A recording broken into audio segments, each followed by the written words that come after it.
कि गृहस्थ जीवन में जैसे ही आपस में पति पत्नी और वो अपने धर्म का पालन करते हुए गृहस्थ जीवन में करते हुए अर्थ धर्म पुरुषार्थ करता है, और इधर अर्थ पुरुषार्थ भी, क्योंकि जीवन निर्वाह के लिए भी आवश्यक है। क्यों? गृहस्थ के पास अगर धन नहीं है तो उसका गृहस्थ जीवन चलने वाला नहीं है। पूज्य आचार्य भगवान का एक बहुत अच्छा सूत्र है, उन्होंने एक कविता में लिखा है कि जिस गृहस्थ के पास कौड़ी नहीं वो 2 कौड़ी का, जिस गृहस्थ के पास कौड़ी नहीं वो 2 कौड़ी का, और जिस पास साधु के पास कौड़ी भी है तो वो 2 कौड़ी का। साधु के पास अगर पैसा है, धन संपत्ति है, समझ लेना उसके पास साधुता नहीं है, और गृहस्थ के पास धन पैसा नहीं है तो वो भी 2 कौड़ी का है। क्यों? क्योंकि उसको आवश्यक आदि क्रिया करना है, सबको चलाना है। इसलिए धन होना श्रावक के लिए दान आदि की परंपरा चलाना उसके पास जरूरी है, लेकिन साधु के पास धन से दूरी होना चाहिए। धन में लिप्तता नहीं होना चाहिए। अगर उसमें बन गया, उसमें रच पच गया तो समझ लेना गृहस्थ में और तो उसमें कोई अंतर नहीं है। उनने कहा है, आपसे प्रेरणा दी है, तो भाई कहाँ कौन कर रहा है, कौन व्यवस्था कर रहा है, उससे हम बात कर लेते हैं। तुम कहो कि उनके हाथ में पकड़ा दे, ये गलत बात है। समझ में आई ना? ये हमें ठीक है, अपना श्रावक धर्म का हम पालन करते हैं। कौन है जिम्मेदारी आपकी चर्या करने वाला, कराने वाला, उसके लिए हम व्यवस्था करते हैं, बिल्कुल करना चाहिए। लेकिन तुम कहो कि हम सीधा जिनके हाथ में ये देने लायक चीज़ नहीं है उनके हाथ में देते हैं, तो ये आपका विवेक नहीं माना जाएगा। ये श्रावक धर्म के विरुद्ध है। आप उनसे कहो कि महाराज हम सब व्यवस्था कर देते हैं, आप चिंता करने की कोई ज़रूरत नहीं है, आपको कहने की ज़रूरत नहीं है। अच्छे बड़े विनम्रता से और अच्छे से विनम्र भाव के साथ आप कहो, आदेश करो, आपको क्या करना है, आपको ऐसा आपको लेने की ज़रूरत नहीं है, क्योंकि साधु के हाथ में पैसा शोभा नहीं देता। बिल्कुल इसका विशेष हमें अपने आप को ध्यान रखना चाहिए। तो ऐसे ही जीवन में हमें अपने आप को अपने धर्म का पालन करता हुआ वह काम पुरुषार्थ भी करता है। किसके लिए करता है? देखिए, काम पुरुषार्थ करने के लिए, कुल परंपरा चलाने के लिए, विषय भोगों के लिए काम पुरुषार्थ नहीं है। धर्म की परंपरा बनाए रखने के लिए गृहस्थ के लिए कहा गया है ना। अपनी कुल की परंपरा, अपने धर्म की परंपरा और अपने संतान क्रम से चलता रहेगा तो इससे क्या होगा कि उसका धर्म का संरक्षण तो होगा, क्योंकि उसको संस्कार भी वैसे ही देना चाहिए। इसलिए उसके लिए ये काम पुरुषार्थ है, ना कि विषय भोगों के लिए है। और अंत में मोक्ष पुरुषार्थ का, जो भी हम धर्म पुरुषार्थ करते हैं, जो भी धनादि का कार्य करते हैं, जो भी हमारा ये कार्य हुआ करता है कि मेरे धर्म के हो, मेरी कुल की परंपरा अच्छी बनी रहे, मेरे संतति का क्रम अच्छा चलता रहे, जिससे कि समाज की व्यवस्था भी एक अच्छी बनी रहे, इस भाव के साथ वह अपना काम पुरुषार्थ भी करता है। मोक्ष की प्राप्ति के लिए भी उसकी हो, उसके लिए भी काम पुरुषार्थ करता है। तो ऐसे ही गृहस्थ जीवन में जब वो प्रवेश करता है, और गृहस्थ जीवन में प्रवेश करते हुए सबसे पहले 53 क्रियाओं का वर्णन विशेष रूप से सबसे पहले कहाँ से आता है? विवाह संस्कार के बाद। विवाह ऐसा लिखा है, देखिए किसकी सन्निधि में विवाह होना चाहिए। तो उन्होंने कहा है सिद्ध साक्षी हम।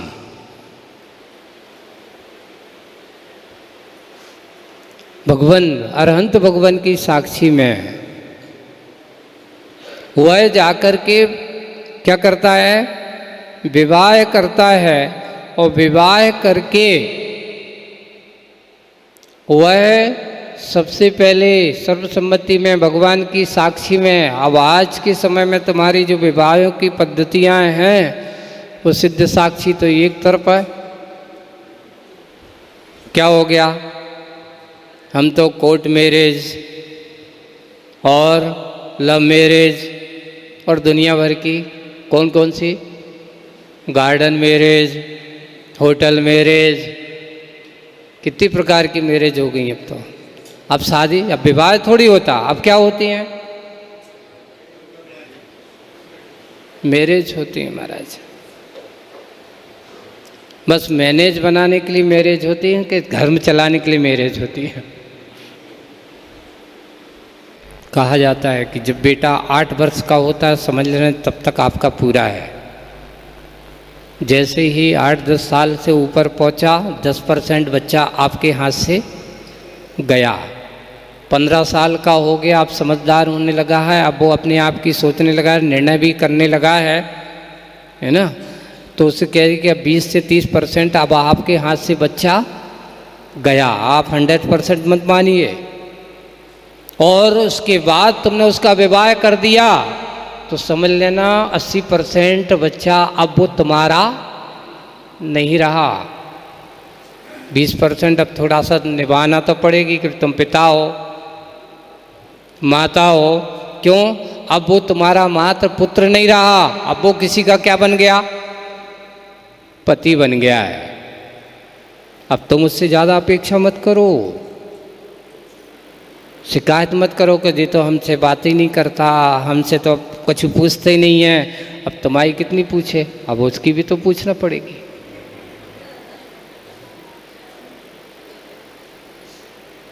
है ना। ये इस बात को, और जैसे ही उसका बेटा हो जाए तो तुम अपने बेटे को भूल जाओ।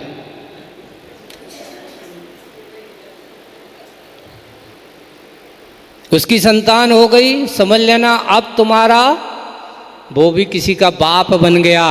अब तुम उसके बाप बनने की कोशिश मत करो।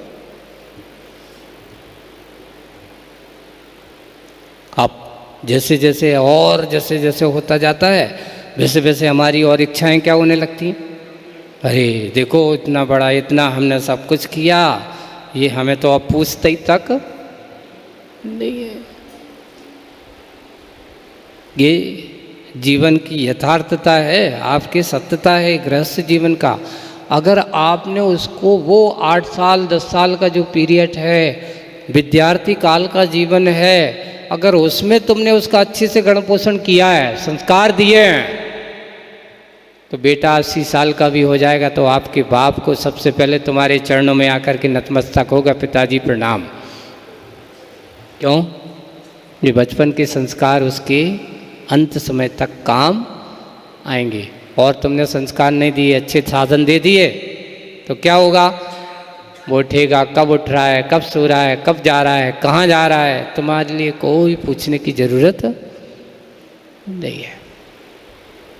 ये चीज़ों को विशेष रूप से अगर गृहस्थ जीवन में, सबसे पहले गृहस्थ जीवन में प्रवेश करते हैं, संतान की कामना काम पुरुषार्थ करता है, और काम पुरुषार्थ करते हुए सबसे पहले अब माता पिता बनने के लिए दोनों को अच्छे मन से, सबसे पहले कहा गया कि गर्भ धारण करने के अगर उसके भाव होते हैं तो वह ऋतु मास से शुद्ध होकर के दोनों पति पत्नी जाकर के भगवान की सन्निधि में, आधान की क्रिया में लिखा है कि आधान की क्रिया कैसे होती है, तो उन्होंने कहा कि इस प्रकार के करते हुए अरहंत देव की पूजन, कि मैं ऐसे करने का भाव, सबसे पहले अरहंत भगवान के चरणों में जाकर के वह पूजन करे, और पूजन करते हुए मंत्र पूर्वक अपने आप को संस्कार करे,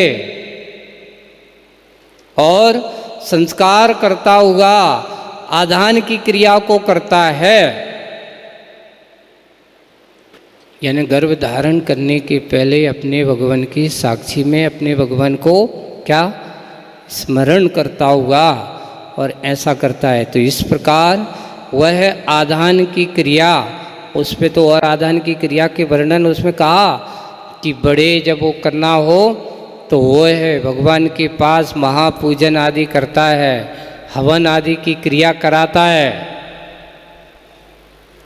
ऐसे, और हवन आदि की क्रिया करके अग्नि की पवित्रता में स्थापित करता और अंत भगवान के निर्माण के समय ऐसे गणधर आदि के निर्माण आदि सामान केवली ऐसे तीनों प्रकार के कुंड आदि का निर्माण करते उनके वेदी के समीप जाकर के बैठता है और प्रथम अरहंत देव की पूजा कर चुकने के बाद शेष बचे हुए पवित्र ऐसे द्रव्य से पुत्र उत्पन्न होने की इच्छा मंत्र पूर्वक तीनों अग्नि की साक्षी में वो करता है। ये से आधान की क्रिया है अकेले, आधान की क्रिया करता हुआ वह है स्त्री पुरुष ऐसे इस प्रकार करता है। गर्भाधान की क्रिया में सबसे पहले आधान की क्रिया, और जैसे ही गर्भ धारण करता है, गर्भ धारण होता है तो दूसरी क्रिया आती है। 53 क्रियाओं में दूसरी क्रिया आती है। पहले आधान, दूसरी क्रिया का नाम है प्रीति नाम की क्रिया।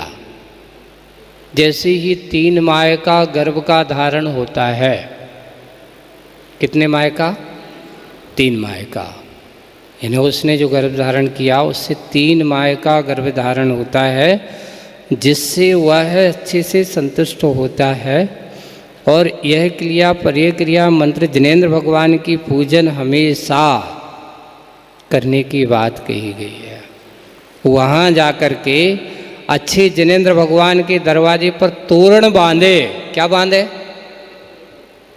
ये बंदर वाला जो बनता है ना, अपने अच्छे भक्ति भाव के साथ जिनेंद्र भगवान के द्वारों पर तोरण बांधना चाहिए। 2 पूर्ण कलश स्थापित करना चाहिए, अच्छे बढ़िया मंगल कलश स्थापित करना चाहिए। और ऐसा करता हुआ उस दिन को लेकर गृहस्थ प्रतिदिन वैभव के अनुसार घंटा नगाड़े बाजे आदि अच्छे रोज बजवाना चाहिए। यानी ऐसे नहीं कि एक क्रिया 3 दिन की प्रीति की क्रिया करवाओ और अच्छे से जाकर के मंदिर में भगवान के सामने रोज ना करवा तो उस दिन तो करवाना चाहिए। पहली क्रिया है कौन सी क्रिया? गर्भधारण के 3 महीने में प्रीति क्रिया ऐसे प्रेम के साथ अच्छी करना है। फिर उसके बाद बड़ा 5वें महीने में। अब 5वें महीने में क्या होगा? तो उन्होंने कहा सुप्रीति क्रिया करना चाहिए। 5वें महीने में कौन सी क्रिया होना चाहिए? सुप्रीति। इसमें प्रसन्न होकर के अच्छे उत्तम श्रावकों के द्वारा की जाती है। इसमें क्या है? मंत्र और क्रियाओं को जानने वाले श्रावक अग्नि और देवता के साक्षी अरहंत भगवान की प्रतिमा के समीप समस्त विधि करना, पूजन पाठ की विधि आदि करना कराते हुए वह 5वें माह के गर्भ संस्कार आदि भी कराए जाते हैं, वो भी होते हैं। तो ये इस प्रकार करना जिसके आदर किया गया, चित्त व्याकुल नहीं है, ऐसे गृहस्थ को गर्भ की वृद्धि करते हुए जैसे 7वें नाम महीने में पहुंचता है, तो 7वें महीने में पहुंचते हुए चौथी क्रिया होती जिसका नाम है धृति नाम की क्रिया। धृति है ना, इस समय वह धैर्य के साथ बढ़िया अच्छे से उसको समझाता होगा। भगवान के गृहस्थों के जीवन में ऐसा आचरण करता हुआ अब वह गर्भ धारण करने वाली माता जो है हमेशा भगवान की भक्ति पूजन करने के लिए, विधान करने के लिए कभी मना नहीं किया। अब उसमें परंपराएं हैं, भाव पूजन करने के लिए मना किसी ने नहीं किया है। अपने यहाँ लिखा है 5 महीने तक के गर्भ में वह दान पूजा आदि अच्छे से कर सकती है, लेकिन जैसे ही 6वां महीना लगता है तो अब वह पूजा करने के लिए तो मना नहीं किया, पूजा तो अच्छे से कर सकती है, लेकिन आहार दान आदि क्रिया करने के लिए मना किया है। उसका कारण बताया गया है कि उस समय उसके अंदर इस प्रकार की प्रवृत्ति होती है कि उसकी शारीरिक शुद्धि पूर्णता नहीं बन पाती, इसलिए मना किया आहार दान आदि के लिए। पूजन करने के लिए, भाव पूजा करने के लिए मना नहीं किया। हाँ, कहीं कहीं परंपराएं ऐसी हैं कि महाराज वो लोग पूजन करते हैं तो द्रव्य से पूजन कर सकते हैं क्या? तो बोले कि हमारे हिसाब से तो करने में कोई बाधा नहीं है, लेकिन कहीं कहीं ऐसा चलता है कुछ लोगों को कि उसके बाद वो द्रव्य भी नहीं चढ़ाते, भाव पूजा करते हैं। लेकिन कहीं करते हैं तो जिनके यहाँ इसकी वैसे जैसे जहाँ की जो परंपरा हो उसके हिसाब से करना चाहिए। लेकिन पूजन करने के लिए अंतिम क्षण तक यानी उसके 9 माह तक उसको पूजन करने का विधान कहा गया है। और फिर उसके बाद 7वें महीने धृतिक्रिया नाम की क्रिया के बाद अब आते 9वें महीने में मोद नाम की क्रिया, जिसे अपन क्या कहते हैं साधें, है ना, मोदक की क्रिया। इसको आप लोगों के इस क्रिया को तो आप लोग कर लेते हैं अच्छे से, बड़े बुलगुआ चलगुआ करके और सबको, लेकिन ऐसा नहीं है। यह क्रिया भी पिछली क्रियाओं के समान आधार युक्त और अच्छे विद्वानों को, द्विज आदि को बुला करके, पंडित आदि जो होते ना इसके करने वाले, उनको बुला करके गर्भ की पुष्टि की जाती है। उत्तम उस गर्भिणी के शरीर में गात्रिका बंधन भी किया जाता है, बीजाक्षर आदि लिखना, ऐसे आभूषण आदि पहनाना, रक्षा के लिए उसके कर्णसूत्र आदि पहनाना, श्रृंगार आदि उसको रक्षाबंधन आदि ऐसे किए तो इस प्रकार करते हैं। ये मोद की क्रिया कहलाती है। मोद की क्रिया हो गई, 9वां महीना पूरा हो गया। अब उसके बाद होगा उसका बच्चे का जन्म, तो जन्म की क्रिया होगी, उसकी बात करेंगे बाद में, क्योंकि आज अपना समय पूरा हो गया। आज बस इतना ही। बोलिए परम पूज्य आचार्य गुरुवर श्री विद्यासागर जी।